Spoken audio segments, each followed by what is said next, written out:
Hello friends, challenge ബ്ലോഗിലേക്ക് എല്ലാവർക്കും സ്വാഗതം. ഞാനിന്ന് റെഡിമെയ്ഡ് സമൂസയാണ് ഉണ്ടാക്കാൻ പോകുന്നത്. അതിനാദ്യം ഞാനായിട്ട് സമൂസ ഷീറ്റ് എടുത്തിട്ടുണ്ട്. അതിൽ ഒരു 50 ഷീറ്റ് വരുന്ന 500 ഗ്രാമിൻ്റെ പാക്കറ്റാണ് ഈ സമൂസ ഷീറ്റ്. ലുലു മാളിൽ പോയപ്പോൾ ഞങ്ങൾ മേടിച്ചതാണ്. 50 ഷീറ്റുണ്ട്, 500 ഗ്രാമാണുള്ളത്. ആദ്യം തന്നെ ഞാൻ എന്ത് ചെയ്ത്, കുറച്ച് പച്ചക്കറികൾ, ഉരുളൻ, ക്യാരറ്റ്, പൊട്ടറ്റോ, സവോള, ഒനിയൻ എന്നിവയെല്ലാം എടുത്ത് ആദ്യം വേവിച്ചു, മസാല ചേർത്തു, ഒരു മുട്ടയും പൊട്ടിച്ചൊഴിച്ചിട്ടുണ്ട്. അതെല്ലാം കറക്റ്റാക്കി റെഡിയാക്കി വെച്ചിട്ടുണ്ട്. മസാല ചേർത്തതാണ്. ഇനി നമുക്ക് നമ്മുടെ ഷീറ്റ് എടുത്ത് കാണിക്കാം. ഇങ്ങനെ ഓരോന്നോരോന്നായിട്ടാണ്. ഭയങ്കര കനം കുറഞ്ഞതാണ്. വെള്ള പാത്രത്തിലിട്ടിരിക്കുന്നത് കൊണ്ട് ഒട്ടും കാണുന്നില്ല. ഞാൻ സ്ലാവിൽ എന്നിട്ട് രണ്ടാമത് സ്ലാവിൽ വെച്ചുകൊണ്ടാണ് ചെയ്തപ്പോൾ കറക്റ്റായിട്ട് കാണാൻ പറ്റി. ഇങ്ങനെ കോണോട് കോൺ വന്ന രീതി വേണം മടക്കിയെടുക്കാനായിട്ട്. ഇത് ഒട്ടിപ്പിടിക്കൊന്നുമില്ല. ഈ ഷീറ്റ് നമുക്ക് പെട്ടെന്ന് തന്നെ ഫ്രിഡ്ജിൽ സൂക്ഷിക്കാവുന്നതാണ്. ഓരോന്നോരോന്ന് എടുത്ത് വേണം നമുക്ക് യൂസ് ചെയ്യാൻ. ഫ്രിഡ്ജിൽ സൂക്ഷിച്ചാൽ മതി. മൈദയാണ് ഈ ഷീറ്റ് ഉപയോഗിച്ചിരിക്കുന്നത്. പിന്നെ അതുകൂടാതെ ഞാൻ ഒരു സ്പൂൺ മൈദ വെള്ളത്തിൽ കലക്കിയെടുത്തിട്ടുണ്ട്.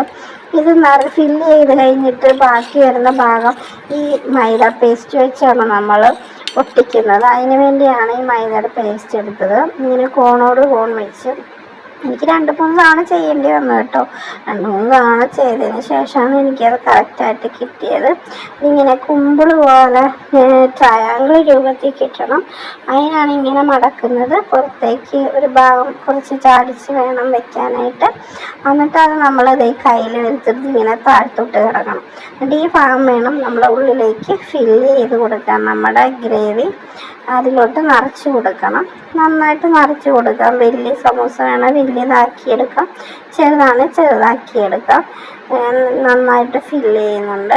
ഫില്ല് ചെയ്ത് വെച്ചതിന് ശേഷം അത് കറക്റ്റ് ഇനി ഇപ്പുറത്തെ ഈ വശത്തോട്ട് മടക്കിയാൽ മതി. എന്നിട്ട് ബാക്കി നിൽക്കുന്ന ഭാഗം നമുക്ക് ആ മൈദയുടെ പേസ്റ്റ് ഉണ്ടല്ലോ അത് വെച്ച് നമുക്ക് ഒട്ടിച്ചെടുക്കാം. അങ്ങനെ ഒട്ടിച്ചെടുത്തതാണിത്. അങ്ങനെ ബാക്കി ഞാൻ 8 സമൂസ ഉണ്ടാക്കി. ആ ഉരുളൻ കറി കൊണ്ട് 8 സമൂസ ഉണ്ടാക്കി. എനിക്ക് ഭയങ്കരമായിട്ട് ഇഷ്ടപ്പെട്ടു. നല്ല അടിപൊളിയായിരുന്നു. പെട്ടെന്ന് ഉണ്ടാക്കാനായിട്ട് പഠിച്ച് കിട്ടിയപ്പോൾ കോണോട് തിരിക്കുന്നത് കിട്ടിയപ്പോൾ തന്നെ പെട്ടെന്ന് കിട്ടി. ഇത് പിന്നെ ഒരു പാൻ എടുത്തു, എണ്ണ വെച്ചു. എണ്ണ ചൂടായതിന് ശേഷം 4 വീതിയിട്ട് ഞാനത് ഫ്രൈ ചെയ്തെടുക്കാമെന്ന് തോന്നി.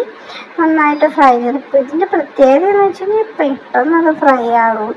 നിമിഷ നേരങ്ങൾക്കുള്ളിൽ തന്നെ ഫ്രൈ ആകും. ഫ്രൈ കുറച്ചിട്ടാൽ മതി, കൂട്ടി വെക്കേണ്ട. പെട്ടെന്ന് കഴിഞ്ഞ് പോകും. അതും നല്ല ക്രിസ്പി ആയിരിക്കും. പെട്ടെന്നൊന്ന് ചൂടായിക്കണ്ട, പെട്ടെന്ന് തന്നെ നിമിഷങ്ങൾക്കുള്ളിൽ തന്നെ ഇപ്പുറം മറിച്ചിടുമ്പം തന്നെ നമുക്ക് അത് നന്നായിട്ട് ഇതായിട്ട് കിട്ടും. ഞാനൊരെണ്ണം കഴിച്ച് നോക്കി, ഭയങ്കര ക്രിസ്പി ആയിരുന്നു. എനിക്ക് ഭയങ്കരമായിട്ട് ഇഷ്ടപ്പെട്ടു.